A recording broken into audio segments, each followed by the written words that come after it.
warahmatullahi wabarakatuh. Baiklah, ketemu lagi dengan saya Rizky Pratama Putra. Sekarang ini saya akan membahas beberapa pertanyaan yang diberikan oleh dosen saya dan dijawab melalui video ini sebagai tugas dan kewirausahaan. Yang pertama, pertanyaannya ialah alasan pemilik menjual perusahaannya.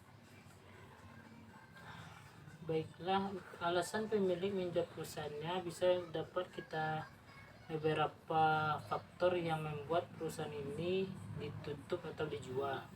Yang pertama ialah karena pemiliknya sudah ingin pensiun untuk dalam perusahaannya, maka dari itu dia ingin menjual perusahaannya tersebut. Yang faktor kedua ialah kesehatan pemilik atau direktur dari perusahaan tersebut.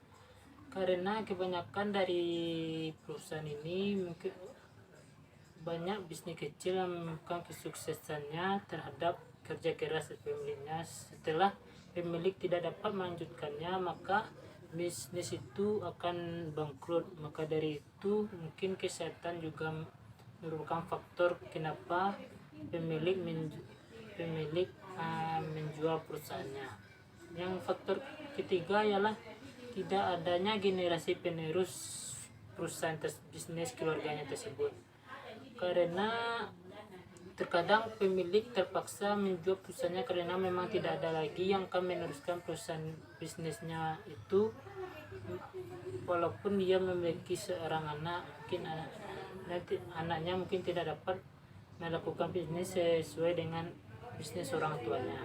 Selanjutnya, pemilik atau pendirinya wafat atau sudah meninggal. Dan faktor selanjutnya, pemilik ingin melakukan sesuatu yang berbeda atau memulai bisnis baru dengan perusahaan yang baru, yang dimana dia berpikir akan mendapat peluang yang bagus. Selanjutnya, potensi pasar apa yang dimiliki barang dan jasa yang dihasilkan. Mungkin potensi pasar apa yang dimiliki barang dan jasa yang dihasilkan adalah potensi yang dimana perusahaan akan menjual produknya ke pasar dan produknya tersebut penjualannya menjadi bagus, banyak diminati oleh konsumen, maka potensi pasarnya pada perusahaan itu meningkat dan membuat perusahaan ini mendapat keuntungan yang bagus. Yang pertanyaan ketiga ialah aspek legal yang dimiliki perusahaan. Aspek legal yang dimiliki perusahaan, yang pertama, nama perusahaan tersebut. Nama perusahaan ini merupakan jati diri yang dipakai oleh perusahaan untuk menjalankan usahanya. Karena dengan nama perusahaan ini, maka bentuk badan usaha atau perusahaan ini dikenal oleh masyarakat, dipribadikan sebagai perusahaan tertentu, dan dapat membedakan perusahaan ini dengan perusahaan yang lainnya. Yang selanjutnya, merek adalah alat untuk membedakan barang dan jasa yang diproduksi oleh suatu perusahaan. Merek ini juga penting sebagai aspek dalam perusahaan ini, karena dengan merek konsumen akan tahu apakah bisnis atau barang dan jasa apa yang dijual oleh perusahaan tersebut. Selanjutnya ialah aspek ketiga, surat izin usaha perdagangan atau yang disingkat SIUP. Setiap perusahaan yang melakukan kegiatan perdagangan diwajibkan memiliki surat izin perusahaan dagang, yaitu surat izin yang diberikan oleh menteri atau pejabat yang ditunjuk kepada pengusaha untuk melaksanakan kegiatan usaha dengan sah, baik itu perusahaan kecil, perusahaan menengah, apalagi perusahaan besar, terkecuali perusahaan kecil perorangan. Selanjutnya, kondisi keuangan.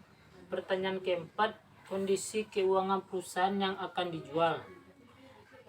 Karena dari pertanyaan saja perusahaan yang akan dijual, maka bisa kita bahas atau bisa kita jawab bahwasanya karena kondisi keuangannya sudah mulai bangkrut atau mendekati ke bangkrut, maka dari itu direktur atau pemiliknya lebih baik memutuskan untuk menjual perusahaannya tersebut, Mungkin dengan menjual perusahaan ini bisa mereka mulai lagi dari nol, membuka perusahaan yang baru dengan bisnis yang baru yang dapat menguntungkan pemiliknya.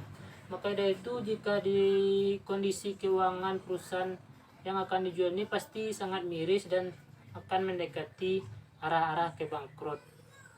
Pertanyaan kelima, mengapa perusahaan tersebut berhasil tapi kritis? Mungkin ada beberapa faktor yang membuat perusahaan ini meskipun dia berhasil, cuman perusahaan ini juga kritis. Yang pertama, faktor kritis sukses. Unsur kegiatan organisasi merupakan pusat untuk kesuksesan di masa depan. Faktor penentu keberhasilan dapat berubah dari waktu ke waktu dan dapat mencakup item seperti kualitas produk, sikap karyawan, fleksibilitas manufaktur, dan kesadaran merek. Selanjutnya, salah satu aspek dari sebuah bisnis yang diindikasikan sebagai target penting bagi sukses yang akan dicapai dan memelihara adalah faktor-faktor keberhasilan kritisnya biasanya diidentifikasi di daerah seperti proses produksi, keterampilan karyawan, organisasi, fungsi, teknik, dan teknologi. Selanjutnya, faktor kritis sukses atau faktor kritis sukses adalah istilah bisnis untuk sebuah elemen yang diperlukan bagi suatu organisasi atau proyek untuk mencapai misinya.